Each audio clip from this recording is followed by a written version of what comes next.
ಹರೇ ಶ್ರೀನಿವಾಸ. ಶ್ರೀ ಗುರುಭ್ಯೋ ನಮಃ. ಪರಮಗುರುಭ್ಯೋ ನಮಃ.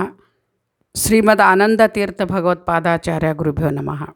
ಕಲ್ಯಾಣಾತ್ಪುತಗಾತ್ರಾಯ ಕಾಮಿತಾರ್ಥಪ್ರದಾಯನೆ ಶ್ರೀಮದ್ ವೆಂಕಟಗಿರಿನಾಥಾಯ ಶ್ರೀನಿವಾಸಾಯ ನಮಃ. ಸರ್ವಮಂಗಲ ಮಾಂಗಲ್ಯೆ ಶಿವೆ ಸರ್ವಾರ್ಥ ಸಾಧಿಕೆ ಶರಣ್ಯೆ ತ್ರ್ಯಂಬಿಕೆ ದೇವಿ ನಾರಾಯಣಿ ನಮೋಸ್ತುತೆ. ದುರ್ಗಾಸುಳಾದಿಯ ಚಿಂತನೆಯಲ್ಲಿ ನಾವು ತೊಡಗಿದ್ದೇವೆ. ಮುಖ್ಯವಾಗಿ ಇವತ್ತಿನ ಭಗವದ್ರೂಪ, ದೇವಿಯ ಭಗವದ್ರೂಪ ಸ್ಕಂದ ಮಾತಾ ಅಂತ ಕರೀತಾರೆ. ಸ್ಕಂದ ಅಂತಂದರೆ ಕಾರ್ತಿಕೇಯ, ಷಣ್ಮುಖ ಅಂತ ಕೂಡ ನಾವು ಕರಿತೀವಿ. ಅಂದರೆ 6 ತಲೆಗಳುಳ್ಳ ಈತನಿಗೆ ದೇವರ ಭಗವದ್ರೂಪಕ್ಕೆ ನಾವೇನಂತಂದರೆ ಸ್ಕಂದ ಅಂತ ಕರಿತೀವಿ. ಈ ಸ್ಕಂದನ ಒಂದು ಇದನ್ನು ನಾವು ನೋಡೋದಾದರೆ ಏನಂತಾರೆ, ದೇವಸೇನೆಗೆ ಅಂದರೆ ಯಾವ ರೀತಿ ದೇವರ ಇಂದ್ರನ ಸೇನಾಧಿಪತಿಯಾಗಿ ಇವನು ಇದ್ದಾನೆ ಅಂತ ಹೇಳ್ತಾರೆ. ಆಮೇಲೆ ಇಂದ್ರನ ಮಗಳನ್ನು ಕೂಡ ಮದುವೆ ಆಗಿದ್ದಾನೆ ಅಂತ ಸ್ಕಂದನ ವರ್ಣನೆ ಮಾಡ್ತಾರೆ. ಇಲ್ಲಿ ನಾವು ಇನ್ನೊಂದು ಅಂಶವನ್ನು ಕೂಡ ನಾವು ಗಮನಿಸಬಹುದು.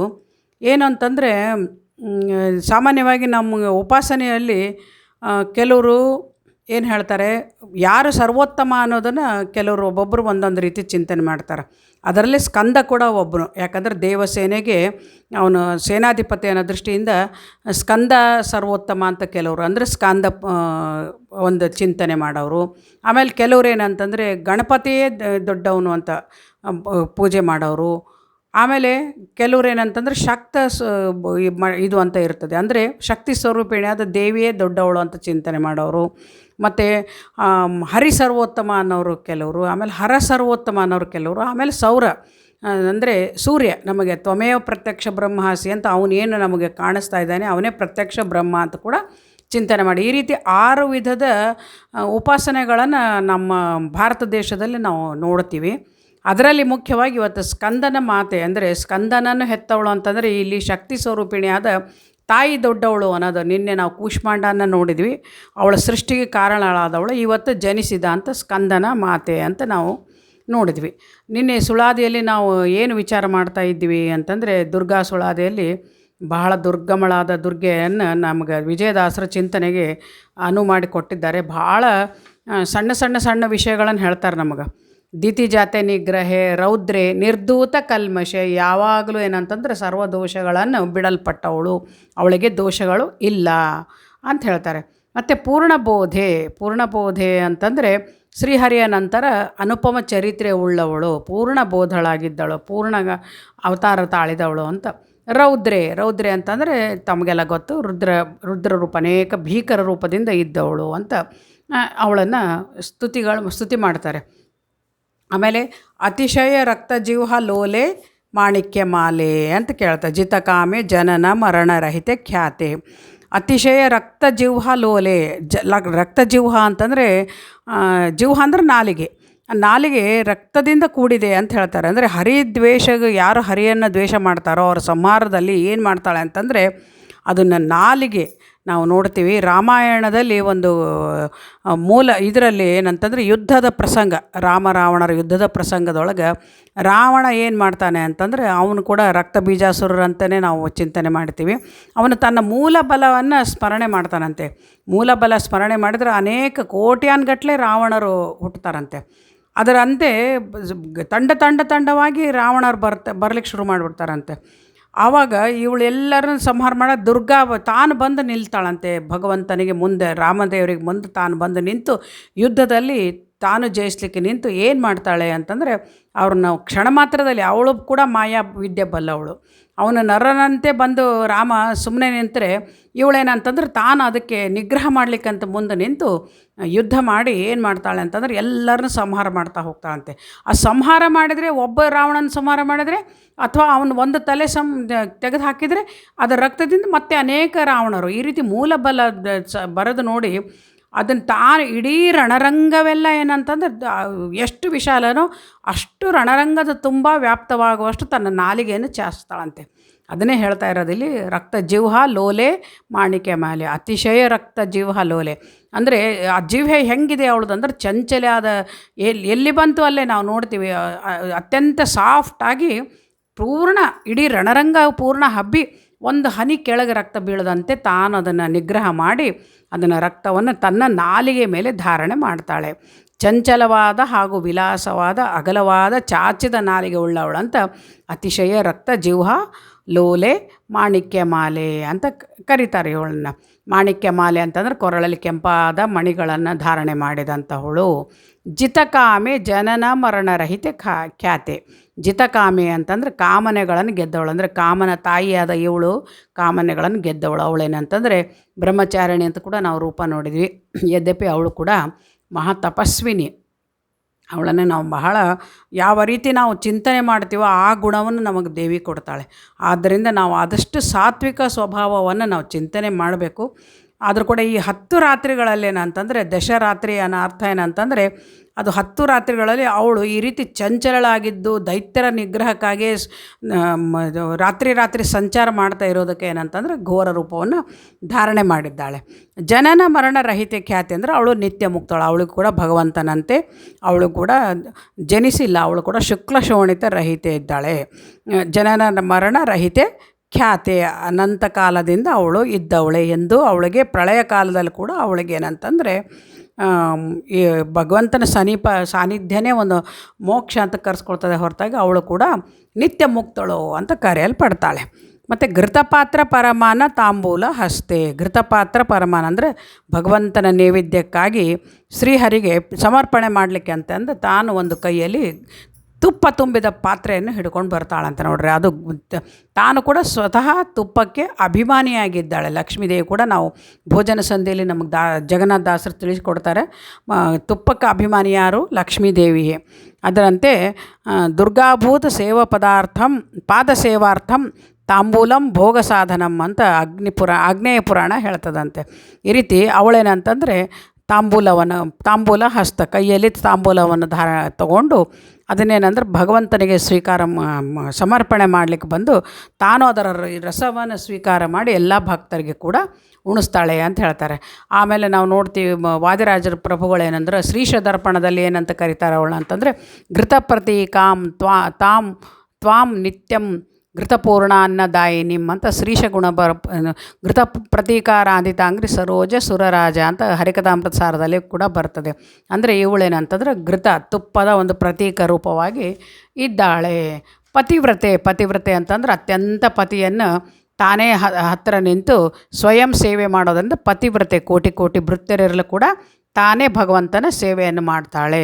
ತ್ರಿನೇತ್ರೆ ಅಂದರೆ 3 ಕಣ್ಣು ಉಳ್ಳವಳು ಅಂದರೆ ಯಾವ ರೀತಿ ನರಸಿಂಹರೂಪಿ ಪರಮಾತ್ಮ ಇದ್ದಾನೋ ಆ ರೀತಿ ಅವಳು ಕೂಡ 3 ಕಣ್ಣು ಉಳ್ಳವಳು ಅಂತ ಹೇಳ್ತಾರೆ.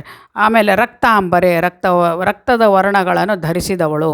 ಶತಪತ್ರ ನಯನೆ ಕಮಲದಂತೆ ಕಣ್ಣುಳ್ಳವಳು.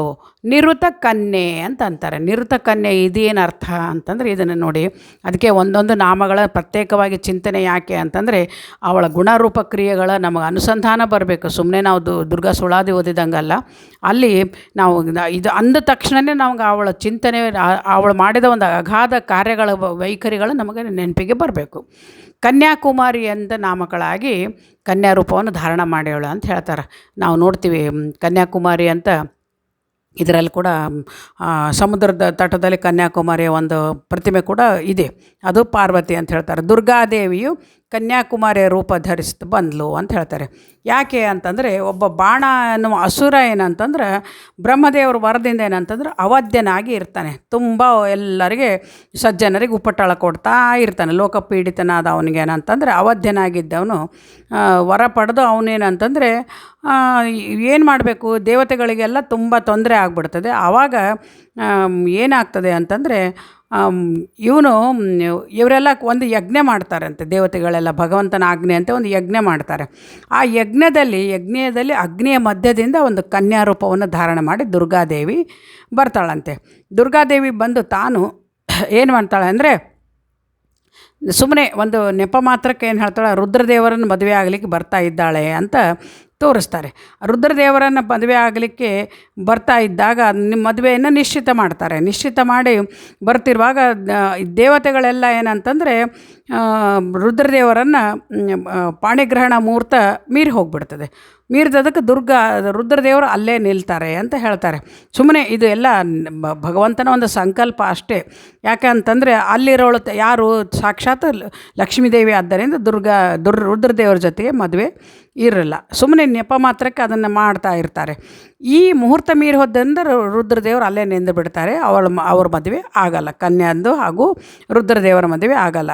ಅವಳ ಅಗ್ನಿಯಿಂದ ಬಂದಂಥ ಅವಳ ರೂಪ, ಕನ್ಯಾರೂಪಳಾದ ದುರ್ಗಾದೇವಿ ರೂಪಲಾವಣ್ಯ ಕೇಳಿ ಬಾಣಾಸುರ ಏನು ಮಾಡ್ತಾನೆ, ಅವಳು ಒಬ್ಬಳೇ ಇದ್ದಾಳೆ ಅಂತಂದು ಅವಳನ್ನು ಬಂದು ಕೆಣಕ್ತಾನಂತೆ.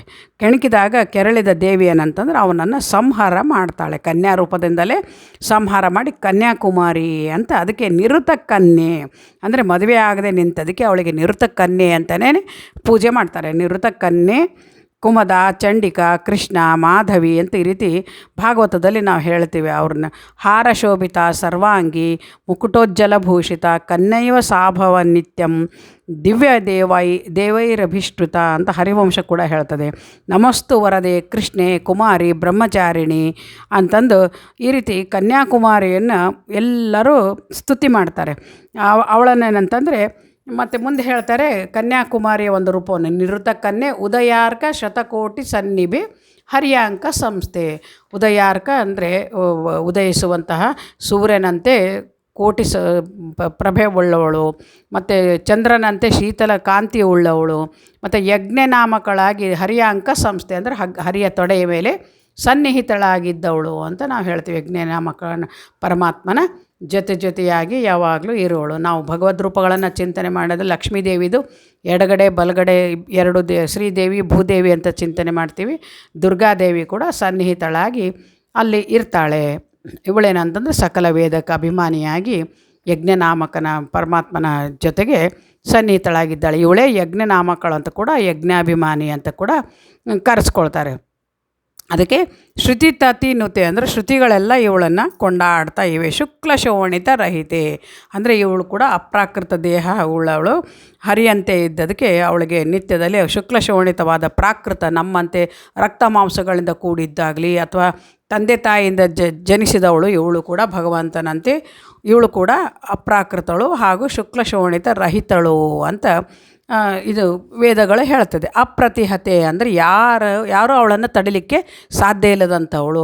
ಸರ್ವದಾ ಸಂಚಾರಿಣಿ ನೋಡಿ, ಅವಳು ಎಲ್ಲ ಕಡೆ ಸಂಚಾರ ಮಾಡ್ತಾನೆ ಇರ್ತಾಳಂತೆ, ಎಲ್ಲೂ ಅವಳು ನಿಲ್ಲಲ್ಲ ಅಂತ ಹೇಳ್ತಾರೆ. ಅಂದರೆ ಯಾಕೆ ತಡೆ ಇಲ್ದಂಗೆ ಓಡಾಡ್ತಾಳೆ ಅಂತಂದರೆ ಎಲ್ಲರ ದುಷ್ಟರ ಶಿಷ್ಟರ ರಕ್ಷಣೆಗಾಗಿ ಸಂಚಾರ ಮಾಡ್ತಾ ಇರ್ತಾಳಂತೆ. ಚತುರ ಕಪರ್ದಿಯೇ ನೋಡಿ, ಚತುರ ಕಪರ್ದಿ ಅಂದ್ರೆ ಅರ್ಥ ಏನು ಅಂತಂದರೆ ಇಲ್ಲಿ ನಮಗೆ 4 ಜಟಾಕಲಾಪ ಉಳ್ಳವಳು ಅಂತ ಹೇಳ್ತಾರೆ. 4 ಜಟಾಕಲಾಪ ಅಂದರೆ ಏನು ಅರ್ಥ ಅಂದರೆ ಚತುರ ಕಪರ್ದಿ ಅಂತಂದರೆ 4 ವೇದಗಳನ್ನು ಜಡೆಯಾಗಿ ಉಳ್ಳವಳು ಅಂತ. ಇಲ್ಲಿ 4 ವೇದಗಳು ಇಲ್ಲಿ ಋಗ್ವೇದ ಯಜುರ್ವೇದ ಅಂತ ಯಾವ ರೀತಿ ಹೇಳ್ತೀವಿ ಅದನ್ನೇ ಶ್ರೀಶಗುಣ ದರ್ಪಣದಲ್ಲಿ ನಮಗೆ ವಾದಿರಾಜ ಪ್ರಭುಗಳು ಕೂಡ ಅದೇ ಹೇಳ್ತಾರೆ. ಚತುಷ್ಕಪರ್ದ ಯಾ ದೇವಿ ಚತುರಾಸ್ಯಾದಿಭಿ ಸ್ತುತ ಅಂತ ಅವಳನ್ನು ಸ್ತುತಿ ಮಾಡ್ತಾರೆ. ಈ ರೀತಿ ನಿತ್ಯ ಯೌವನ ಭರಿತಳಾಗಿ ಲಾವಣ್ಯಮಯ ಶರೀರ ಉಳ್ಳವಳಾಗಿ 2 ಪರಮಾನಂದ ರೂಪಿಯಾದ ಭಗವಂತನನ್ನು ಕೂಡ್ಕೊಂಡು ಎಲ್ಲವನ್ನು ತಾನು ಭಗವಂತನಿಗೆ ಸಮರ್ಪಣೆ ಮಾಡ್ತಾ ಇರ್ತಾಳೆ. ಅಂಬ್ರಿಣಿ ನೋಡಿ, ಅಂಬ್ರಿಣಿ ಅನ್ನೋದೇನೆಂದರೆ ಪ್ರಳಯ ಕಾಲದಲ್ಲಿ ನಿರಂತರವಾಗಿ ಭಗವಂತನನ್ನು ಸ್ತೋತ್ರ ಮಾಡೋ ರೂಪವೇ ಅಂಬ್ರಿಣಿ ಅಂತಂದರೆ ಅಕಾರ ಶಬ್ದವಾಚ ಬ್ರಹ್ಮ ಮತ್ತೇನಂತಂದರೆ ಅಂಬ್ರಿಣಿ ಅಕಾರವಾಚನಾದ ಶ್ರೀಹರಿಯನ್ನು ಸದಾಕಾಲ ಮನಸ್ಸಿನಲ್ಲಿ ಧರಿಸಿರೋಳು ಅಂಬ್ರಿಣಿ. ಬ್ರಹ್ಮ ಅಂದರೆ ಪರಮ ಬ್ರಹ್ಮ ಅಂತ ಭಗವಂತನನ್ನೇ ಕುರಿತಾಗಿ ಇಲ್ಲಿ ಹೇಳ್ತಾ ಇದೆ. ಪ್ರಳಯೋದಕದಲ್ಲಿ ಯೋಗ ನಿದ್ರೆಯಲ್ಲಿರುವ ಶ್ರೀಹರಿಯನ್ನು ಆಮ್ರ ಅಂತ ಕರೀತಾರಂತೆ. ಅವನನ್ನು ಸ್ತುತಿ ಮಾಡಿದದಕ್ಕೆ ಇವಳನ್ನು ಅಂಬ್ರಿಣಿ ಅಂತ ಕರೀತಾರೆ ಅಂತ. ಸದಾಕಾಲ ಏನಂತಂದರೆ ವಾಯುದೇವರನ್ನು ಕೂಡ ತನ್ನ ಹೃದಯದಲ್ಲಿ ಹರಿಯನ್ನು ಧರಿಸಿರುವಂಥ ವಾಯುದೇವರ ಇದರಲ್ಲಿ ಕೂಡ ಇವರಿಬ್ಬರು ಸದಾ ದುರ್ಗಾರೂಪಳಾಗಿ ನಿಂತದಕ್ಕೆ ಇವಳು ಅಂಬ್ರಿಣಿ ಅಂತ ಕೂಡ ಕರೀತಾರೆ. ನಾವು ನೋಡ್ತೀವಿ ಪಾಜಕದಲ್ಲಿ ಏನಂತಂದ್ರೆ ದುರ್ಗಾ ಬೆಟ್ಟ ಇದೆ, ದುರ್ಗಾದೇವಿ ಅಲ್ಲಿ ಸನ್ನಿಹಿತಳಾಗಿದ್ದಾಳೆ, ತನ್ನ ಒಂದು ಮಗನಿಗೋಸ್ಕರ ಅಲ್ಲಿ ನಿಂತಿದ್ದಾಳೆ ಅಂತ ಕೂಡ ಹೇಳ್ತಾರೆ. ಆ ಸಾಕ್ಷಾತ್ ಮಧ್ವಾಚಾರ್ಯರು ವಾಯುದೇವರ ಅವತಾರ ಸ್ವರೂಪರಾದ್ದರಿಂದ ಅವಳು ಕೂಡ ಅಲ್ಲಿ ನೆಲೆಸಿದ್ದಾಳೆ. ಈ ರೀತಿ ಅವ್ಯಾಕೃತ ಆಕಾಶಕ್ಕೆ ಅಭಿಮಾನಿಯಾಗಿ ಸದಾ ಅಂತರಿಕ್ಷದಲ್ಲಿ ಇದ್ದು ಅಂತರಿಕ್ಷ ನಾಮಕಳಾಗಿ ಇದ್ದಾಳೆ. ಸಜ್ಜನರ ಹೃದಯದೊಳಗೆ ನಿಂತ ಮಧ್ವರೂಪಿ ವಾಯುದೇವರು ನಮಗೆ ಯಥಾರ್ಥಗಳನ್ನು ತಿಳಿದುಕೊಡಲಿಕ್ಕೆ ದುರ್ಗಾದೇವಿಯ ಮುಖ್ಯ ಸಪ್ತವಿದ್ಯೆಗಳನ್ನು ಕೂಡ ಅವಳ ಮುಖದಿಂದ ಮುಖೋದ್ಗೀತವಾಗಿ ಸ್ವಾಮಿ ವಾಯುದೇವರು ಅವಳಿಂದ ಕೇಳಲ್ಪಟ್ಟಿದ್ದಾರೆ ಅಂತ ಹೇಳ್ತಾರೆ. ಈ ರೀತಿ ವ್ರೀಮ್ ಅಂತಂದರೆ ವ್ರೀಮ್ ಅನ್ನೋದೇನಂತಂದರೆ ವ್ರೀ ಅಂತಂದರೆ ಲಜ್ಜಾ ಅಂತ ಕರೀತಾರೆ, ಲಜ್ಜಾ ರೂಪ ಅಂತ ಅರ್ಥ. ಅದ್ರ ಜೊತೆಗೆ ಏನಂತಂದರೆ ಜ್ಞಾನಶಕ್ತಿ ಅಂತ ಕೂಡ ನಾವು ಶ್ರೀಂ ಕ್ಲೀಂ ಹ್ರೀಂ ಇವೆಲ್ಲ ಬೀಜ ಮಂತ್ರಗಳು, ಅದನ್ನು ಕೂಡ ಅವಳು ನಾಮಕಳಾಗಿದ್ದಾಳೆ. ಉತ್ಪತ್ತಿ ಸ್ಥಿತಿ ಲಯಕರ್ತೆ ಅಂದರೆ ವಿಶ್ವ ಸ್ಥಿತಿ ಪ್ರಳಯ ಸರ್ಗ ಇದರೆಲ್ಲ ಮಹಾವಿಭೂತಿ ಸೃಷ್ಟಿ ಸ್ಥಿತಿ ಲಯಗಳಿಗೆ ಕಾರಣಭೂತಳಾದವಳು ಲಕ್ಷ್ಮೀದೇವಿ ಅಂತ. ಶುಭ್ರ ಶೋಭನ ಗಾತ್ರೆ ಪತಿತ ಪಾವನೆರನ್ನೇ ಸರ್ವ ಔಷಧಿಯಲ್ಲಿದ್ದು ಹತಮಾಡು ಕಾಡುವ ರೋಗಗಳಿಂದ. ಅಂದರೆ ಔಷಧಿಗಳಲ್ಲಿ ಸರ್ವ ಔಷಧಿಯಲ್ಲಿ ಶುಭ್ರ ಶೋಭನ ಗಾತ್ರೆ ಪತಿತ ಪಾವನೆ ಅಂದರೆ ಭಕ್ತರನ್ನು ಉದ್ಧಾರ ಮಾಡುವಂತಹ ಧನ್ಯೆ. ಇವಳೇನಂತಂದರೆ ಸರ್ವ ಔಷಧಿಯಲ್ಲಿದ್ದು ಅಂತಂದರೆ ವನಸ್ಪತಿಗಳಲ್ಲಿದ್ದು ಅಂದರೆ ಚಂದ್ರನಲ್ಲಿ ಅಂತರ್ಗತಳಾಗಿದ್ದ ದುರ್ಗಾರೂಪಿ ಏನಂತಂದರೆ ಮೋಕ್ಷದಾಯಕಳಾಗಿದ್ದು ಎಲ್ಲ ಗಿಡ ಮೂಲಿಕೆಗಳಲ್ಲಿ ಇದ್ದು ಅಂದರೆ ಸರ್ವ ಔಷಧಿಗಳಲ್ಲಿದ್ದದಕ್ಕೆ ಆವಾಗ ನಾವು ನೋಡಿ ಔಷಧ ತೊಗೊಳ್ಳುವಾಗ ನಾವೇನಂತಂದ್ರೆ ಅವಳನ್ನು ಸ್ಮರಣೆ ಮಾಡಬೇಕಂತ. ದುರಾದರ್ಶಂ ಸರ್ವಸಸ್ಯೋದಯಾರ್ಥಂ ಯಾ ಕರೀಷಿಣಿಮ್ ಅಂತ ಶ್ರೀಶ ಗುಣದರ್ಪಣದಲ್ಲಿ ಹೆಚ್ಚಾಗಿ ವಾದಿರಾಜ ಪ್ರಭುಗಳು ದುರ್ಗಾದೇವಿಯನ್ನು ಯಥಾ ಸ್ವರೂಪರಾಗಿ ಚಿಂತನೆ ಮಾಡಿದ್ದಾರೆ. ಅದನ್ನು ನಾವು ಬಹಳ ಪಾರಾಯಣ ಕೂಡ ಮಾಡ್ಬೋದು. ಶ್ರೀಶ ಗುಣದರ್ಪಣ ಬಹಳ ಮಹತ್ವದ ಮಾರ್ಗಶಿರ ಮಾಸದಲ್ಲಿ ಅದನ್ನು ಪಾರಾಯಣ ಕೂಡ ಮಾಡಬೇಕು. ಕ್ಷಿತಿಯವಳು ಸುಖದಲ್ಲಿ ಬಾಳುವ ಮತಿ ಇತ್ತು ಸತತ ಕಾಯಲಿ ಬೇಕು ದುರ್ಗೆ ನೋಡಿ, ಸುಖದಲ್ಲಿ ಬಾಳುವ ಮತಿ ಕ್ಷಿತಿಯೊಳಗೆ ಅಂದರೆ ನಮಗೆ ಅಜ್ಞಾನ ಇದ್ದರೆ ಮಾತ್ರ ನಮಗೆ ದುಃಖ ಅನ್ನೋದಿರ್ತದೆ. ಅದಕ್ಕೆ ನಮಗೇನಂತಂದ್ರೆ ಒಳ್ಳೆಯ ಸದ್ಬುದ್ಧಿಯನ್ನು ಕೊಟ್ಟು ನಮಗೆ ಇದರಲ್ಲಿ ಏನಂತಾರೆ ಸದಾ ಸುಖದಿಂದ ಇರುವಂತೆ ಆನಂದಭರಿತರಾಗಿರುವಂತೆ ಕರುಣಿಸು ದುರ್ಗೆ ಅಂತ ಅವಳನ್ನು ನಾವು ಪ್ರಾರ್ಥನೆ ಮಾಡಬೇಕು. ಚ್ಯುತದೂರ ವಿಜಯ ವಿಠ್ಠಲರೇನ ಪ್ರಿಯೆ ಕೃತಾಂಜಲಿಯಿಂದಲೇ ಶಿರಬಾಗಿ ನಮಿಸುವೆ ಅಂದರೆ ವಿಜಯ ವಿಠಲ ಅಂದರೆ ತಮ್ಮ ಅಂಕಿತವನ್ನು ಇದನ್ನು ಮಾಡಿಕೊಂಡು ನಿಮ್ಮ ಕೃತಾಂಜಲಿಯಿಂದಲೇ ನಿನ್ನನ್ನು ನಾನು ನಮಸ್ಕಾರ ಮಾಡ್ತೇನೆ, ತಲೆಬಾಗಿ ನಮಸ್ಕಾರ ಮಾಡ್ತೇನೆ. ನೋಡಿ, ನಾವು ಲಕ್ಷ್ಮೀನಾರಾಯಣರಿಗೆ ನಾವು ಏನು ಕೊಡಬಲ್ಲೆವು? ನಾವು ಅವ್ರಿಗೆ ಏನು ನಾವು ಕೊಡದೆ ಹೋಗಲಿ ನಮ್ಮನ್ನೆಲ್ಲ ಇಷ್ಟು ರೀತಿಯಿಂದ ರಕ್ಷಣೆ ಮಾಡ್ತಾರೆ. ನಮಗೆ ಸೃಷ್ಟಿ ಸ್ಥಿತಿ ಲಯ ಎಲ್ಲವನ್ನು ಒಂದು ರೀತಿಯಿಂದ ನಮಗೆ ಉಪಕಾರವನ್ನು ಮಾಡಿ ನಮಗೆ ಸೃಷ್ಟಿಗೆ ತಂದು ಇಷ್ಟೆಲ್ಲ ಮಹದುಪಕಾರ ಮಾಡಿ ಕೊನೆಗೆ ನಮಗೆ ಮೋಕ್ಷಕ್ಕೆ ಕೂಡ ತಗೊಂಡು ಹೋಗುವಂಥ ಲಕ್ಷ್ಮೀನಾರಾಯಣ ನಾವು ಏನು ಕೊಡಬಲ್ಲೆವು? ಏನೂ ಇಲ್ಲ. ನಾವು ಭಕ್ತಿಪೂರ್ವಕವಾದ ಮನಸ್ಪೂರ್ವಕವಾದ ನಮಸ್ಕಾರವನ್ನು ಮಾತ್ರ ಮಾಡಬಲ್ಲೆವು. ಅದಕ್ಕಿಂತ ಹೆಚ್ಚಾಗಿ ಅವರಿಗೆ ನಾವು ಏನು ಕೊಡಬಲ್ಲೆವು? ಯಾಕಂದರೆ ಎಲ್ಲ ದ್ರವ್ಯ ಅವರದೇ. ಪ್ರತಿಯೊಂದು ತಾವೇ ದ್ರವ್ಯದ ರೂಪದಿಂದ ನಿಂತಹ ಲಕ್ಷ್ಮೀದೇವಿಗೆ ನಾರಾಯಣ ರೂಪಿ ಪರಮಾತ್ಮನಿಗೆ ನಾವಿಲ್ಲಿ ಏನು ಕೊಡಲಿಕ್ಕೆ ಸಾಧ್ಯ ಇಲ್ಲ. ಅದಕ್ಕೆ ಮತ್ತೆ ಕೃತಾಂಜಲಿಯಿಂದಲೇ ತಲೆಬಾಗಿ ನಮಿಸುವೆ. ಇಷ್ಟರಿಂದಲೇ ನೀನು ಸಂತುಷ್ಟಳಾಗಿ ನಮ್ಮನ್ನು ಹರಸಮ್ಮ ತಾಯಿ, ನಾನು ನಿನಗೆ ಧನ್ಯಳಾದೆ, ನಿನಗೆ ಧನ್ಯೋಸ್ಮಿ ಅಂತಂದು ಮತ್ತೆ ನಾವು ಶಿರಸಾಷ್ಟಾಂಗವಾಗಿ ನಮಸ್ಕಾರಗಳನ್ನು ಮಾಡಬೇಕು ಅಂತ ಹೇಳ್ತಾ ಮುಂದಿನ ನಾಳಿನ ಅಟ್ಟತಾಳವನ್ನು ನಾಳೆ ಚಿಂತನೆ ಮಾಡೋಣ. ಇವತ್ತಿನ ಈ 4 ನುಡಿ ನಮನಗಳನ್ನು ವಾಯುದೇವರ ಅಂತರ್ಗತನಾಗಿರುವಂಥ ದುರ್ಗಾ ಹಾಗೂ ಲಕ್ಷ್ಮೀ ನರಸಿಂಹನಿಗೆ ಅರ್ಪಣೆ ಮಾಡೋಣ ಅಂತ ಹೇಳ್ತಾ ಯಥಾಯೋಗ್ಯತೆ ನನ್ನ 4 ನುಡಿ ನಮನಗಳನ್ನು ಅರ್ಪಣೆ ಮಾಡ್ತೇನೆ. ಮಧ್ವಾಂತರ್ಗತ ಶ್ರೀಕೃಷ್ಣ ಅರ್ಪಣಮಸ್ತು. ಹರೇ ಶ್ರೀನಿವಾಸ.